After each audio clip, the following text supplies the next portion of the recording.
প্রিয় বন্ধুরা, আমরা এক গল্প শুনেছিলাম যে শ্রীকৃষ্ণ বলেছিলেন যে শ্রীকৃষ্ণ তার ভক্তদের থেকে বাসি কাপড়েই অন্নভোগ গ্রহণ করতেন। তো এই বিষয়ে যে গল্প আছে, আজ আমি আপনাদের সঙ্গে সেই গল্প বিস্তারিত আলোচনা করব। তো চলুন বন্ধুরা, দেরি না করে ভিডিওটি শুরু করা যায়। তো অনেক সময় আমাদের মনে এই প্রশ্নটা জাগে যে বাসি পোশাক পরে স্নান না করে কি পুজো দেওয়া যায়? স্নান না করে কি ভোগ নিবেদন করা যায়? এই কথাটা শুনে হয়তো আপনারা অনেকেই অবাক হচ্ছেন। আপনারা ভাবছেন, এটা আবার কেমন ধরনের কথা? ভগবানের পুজো আবার বাসি কাপড়ে স্নান না করে, এটা তো মহাপাপ। কিন্তু স্বয়ং ভগবান শ্রীকৃষ্ণ তার ভক্তকে বলেছিলেন এই কথাটাই। কিন্তু এমন কথা তিনি কেন বলেছিলেন সে ব্যাপারে ভালো করে আপনাদেরকে বুঝতে হবে। তাই এই ভিডিওর কথাগুলি এক মনে শেষ পর্যন্ত শুনুন এবং তারপর নিজের মূল্যবান মতবাদ প্রকাশ করুন। অনেক আগের ঘটনা। এক মহিলা শিশুকাল থেকেই ভগবান শ্রীকৃষ্ণের একনিষ্ঠ ভক্ত ছিলেন। তার বাবা ছিলেন একজন পূজারী। তিনি তার বাবার সঙ্গে পুজোয় সাহায্য করতেন এবং তিনি ছোটকাল থেকেই নিজের বাবাকে দেখতেন নিষ্ঠা ভরে পুজো করতে। সময়ের সঙ্গে সঙ্গে তার পিতার মৃত্যু ঘটে এবং তারপর তিনি পুরীর জগন্নাথ দেবের মন্দিরের পাশে একটি ছোট্ট কুটিরে বাস করতে থাকেন। সেই জগন্নাথ দেবের দর্শন ছিল তার নিত্যদিনের কাজ। সেই মহিলার কোনো সন্তান ছিল না। তিনি ধীরে ধীরে জগন্নাথ দেবকে নিজের সন্তানের মতো স্নেহ করতে লাগলেন। জগন্নাথ দেবের পুজোর সময় তিনি নিয়মিত বিভিন্ন ধরনের ফল তাকে সমর্পণ করতেন। একদিন মন্দির থেকে বেরিয়ে বাড়ি ফেরার সময় তার এক কথা মনে হলো যে পুরোহিতের ভগবানকে ভোগ নিবেদন করার আগে হয়তো তার খিদে পেয়ে যায়। এছাড়াও তিনি যে ফল ভগবানকে নিবেদন করে তাতে হয়তো তার পেট ভরে না। ভগবানের প্রতি এমনই মাতৃস্নেহ ছিল তার। তিনি পরদিন থেকে সকাল 3:30-র সময় ঘুম থেকে উঠতেন এবং ভোরবেলায় তিনি জগন্নাথ দেবের উদ্দেশ্যে খিচুড়ি রান্না করতে শুরু করতেন। তিনি ঘুম থেকে উঠে স্নান, ধান, ঘর পরিষ্কার ইত্যাদি কোনো কর্মই করতেন না। সবার আগে তিনি ভগবানের জন্য ভোগ রন্ধন করতে বসতেন, যাতে তার পুত্র সমান জগন্নাথ দেবের খেতে দেরি না হয়, এবং সকাল সকাল সেই খিচুড়ি বাড়ির জগন্নাথ দেবের মূর্তির সামনে নিবেদন করতেন। ঠিক সেই সময় এক কৃষ্ণাঙ্গ বালক তার কুটিরের সম্মুখে উপস্থিত হলো এবং বলতে লাগলো, মা, আমার বড্ড খিদে পেয়েছে, আমাকে কিছু খেতে দেবে? সেই মহিলা অপলক দৃষ্টিতে তাকিয়ে রইলেন সেই বালকের দিকে। তারপর তিনি তাড়াতাড়ি ঘরে গিয়ে তার জন্য একটি আসনের ব্যবস্থা করলেন এবং এত সকালে তিনি ওই শিশুকে কী খেতে দেবেন তার মাথাতেই ছিল না।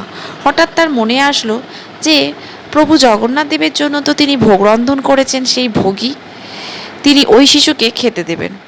তিনি যেমনটা চিন্তা করলেন তেমনটাই করলেন। সেই শিশু মহানন্দে সেই ভোগ খেলো। মহিলাটি পাশে বসে হাত পাখা দিয়ে তাকে হাওয়া করতে লাগলেন। সেই প্রসাদ খেয়ে খুবই তৃপ্ত হলেন সেই বালক। এবার সেই বালক বলতে লাগলো, মা, প্রতিদিন আমাকে এভাবে খিচুড়ি রান্না করে খাওয়াবে? সেই কৃষ্ণভক্ত মহিলা মাথা নেড়ে হ্যাঁ বললেন বালকটিকে। বালকটি যাওয়ার সময় বলে গেল যে 12টা থেকে সে প্রতিদিন সকালে এই ভোগ খেতে আসবে। এদিকে সেই মহিলার আর সময় কাটে না। তিনি সব সময় একটাই কথা ভাবতে থাকেন, কখন আসবে সেই বালক, আমি তাকে কখন খেতে দেব। তাকে যত্নে খাওয়াবেন এবং পাখার হাওয়া করবেন। তাকে পরদিন সকালে ঘুম থেকে উঠেই সবার আগে তিনি খিচুড়ি বসালেন। তিনি যখন রান্নায় বসালেন, জগন্নাথ দেবকে প্রার্থনা করে বললেন, হে প্রভু, যেন আজকের রান্না ভালো হয়। তোমার প্রথম নিবেদন করব, তারপর সেই ছোট্ট বালকটিকে দেব। এই বালকটি যেন আজকে অবশ্যই আসে প্রভু। সেই মহিলা জগন্নাথ দেবকে বলতে লাগলেন, প্রভু, আমি তাকে দু চোখ ভরে দেখতে চাই, তাকে তৃপ্তি করে খাওয়াতে চাই। এটি যেন মহিলা অত্যন্ত সুখের প্রাপ্তি করেছেন। তিনি গুনগুন করে জগন্নাথ দেবের নাম স্মরণ করে চলেছেন। আশ্চর্যভাবে সেই জগন্নাথ দেবের প্রসাদ নিবেদন করার সাথে সাথেই আবির্ভাব হলো সেই বালকটিকে দেখে যেন সেই মহিলার ধরে প্রাণ এলো। সযত্নে আসন পেতে বসালেন তার পাশে। তাকে ভোগ খেতে দিলেন এবং পাখার হাওয়া করতে লাগলেন। তিনি বালকটিকে প্রাণ ভরে দেখতে লাগলেন, কি মিষ্টি তার মুখখানা। পেট ভরে তৃপ্তি করে খাওয়ার পর সেই লোকটি বলল, মা, এখন আমি আসি। এই কথা বলে সে প্রস্থান করতে লাগলেন। তখনই সেই মহিলা তাকে স্নেহভরা গলায় বলল, কাল আসবি তো বাবা? বালকটি বলল, হ্যাঁ মা, আমি আবার আসবো। এরপর থেকেই সেই মহিলার প্রত্যেক দিনের কাজ হচ্ছে সকালে ঘুম থেকে উঠে আগে খিচুড়ি বসানো এবং সকাল সকাল জগন্নাথ দেবকে ভোগ নিবেদন করা।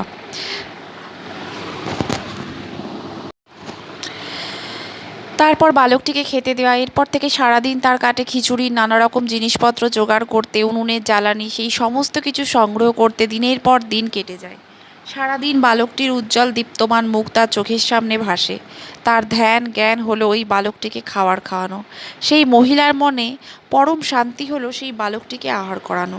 এইভাবে তার দিন কাটতে থাকে। এর ফলে দীর্ঘদিন তিনি জগন্নাথ দেবের মন্দিরে যেতে পারতেন না। একদিন মন্দিরের প্রধান পুরোহিত তার সঙ্গে দেখা করতে আসেন তার গৃহে। সেই প্রধান পুরোহিত মহিলাকে জিজ্ঞেস করল যে, হে দেবী, এখন আপনি কেন জগন্নাথ দেবের মন্দিরে আসেন না? তখন মহিলাটি পুরোহিত মশাইকে সমস্ত বৃত্তান্ত খুলে বললেন। তখন পুরোহিত মশাই তার উপর ভীষণ রেগে গেলেন একথা জেনে যে তিনি স্নান ধান পরিষ্কার কাপড়ে ভোগ রান্না না করে, বাসি কাপড়ে কোনো কিছু না করে ভোগ রান্না করে জগন্নাথ দেবকে নিবেদন করছেন। তখন পুরোহিত মশাই সেখান থেকে প্রস্থান করলেন এবং সারাদিন ওই মহিলা ওই একই কথা ভাবতে লেগে তার খুব কষ্ট হলো যে তিনি বাসি কাপড়ে জগন্নাথ দেবের জন্য ভোগ নিবেদন করছেন, রান্না করছেন।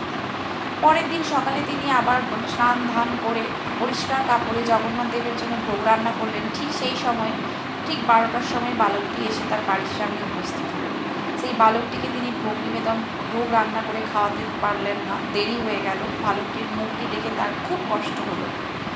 তারপরে তিনি জগন্নাথ দেবের উদ্দেশ্যে ভোগ নিবেদন করলেন এবং বালকটিকেও খেতে দিলেন।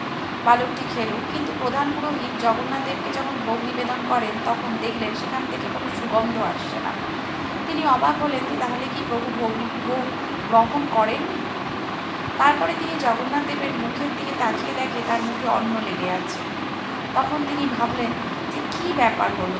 তারপর প্রধান পুরোহিত ধ্যানে বসে তিনি জানতে পারলেন প্রভু সাক্ষাৎ জগন্নাথ দেব তাকে জানান দিলেন যে তিনি বাসি কাপড়ে ওই মহিলা যে ভোগ রান্না করে এনে দেয় সেই ভোগ খেয়ে খুব তৃপ্ত। এবং প্রধান পুরোহিত আগের দিন তাকে তার বাড়িতে গিয়ে তাকে তিরোধান করে আসার জন্য তিনি অসন্তুষ্ট হয়েছেন, ভগবান অসন্তুষ্ট হয়েছেন। তখন পুরোহিত পরের দিন সকালবেলা ঘুম থেকে উঠে ওই মহিলার বাড়িতে গিয়ে মহিলাকে বললেন যে আপনি যেইভাবে ভোগ রান্না করতেন সেইভাবেই ভোগ রান্না করবেন, প্রভু আপনার ভোগে খুব তুষ্ট।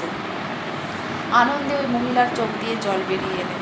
এবার আপনাদেরকে বলি ওই মহিলা কে ছিলেন। ওই মহিলা ছিলেন প্রভুর একনিষ্ঠ ভক্ত কর্মাবাইয়ের খিচুড়ি প্রভু এখনও পর্যন্ত সেই অন্ন খায়।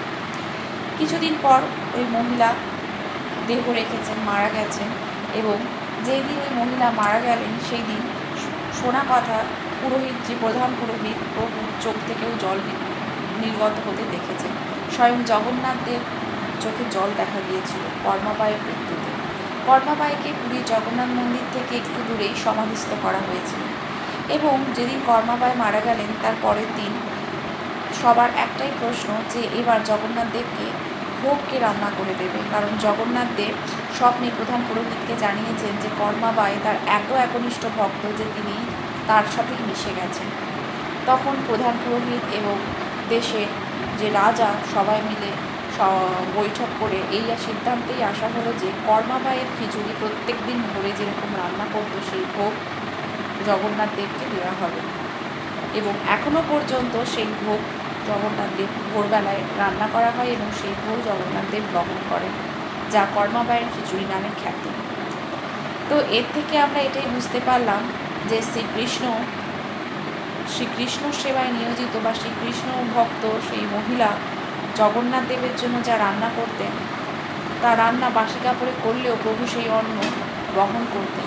সবার আগে যা দরকার তা হলো নিজের মনের ভক্তি ভরে যদি ভগবানকে ডাকা যায় তাহলে ভগবান ঠিক সাড়া দেবেন। এখান থেকে আমরা এই শিক্ষাটাই পেলাম। তো চলুন বন্ধুরা, আশা করি ভিডিওটি আপনাদের ভালো লেগেছে। যদি ভালো লেগে থাকে ছেড়ে যাওয়ার আগে লাইক, শেয়ার ও সাবস্ক্রাইব করতে কিন্তু ভুলবেন না। অনেক মূল্যবান সময় দিয়ে ভিডিওটি দেখার জন্য আপনাদের অনেক ধন্যবাদ।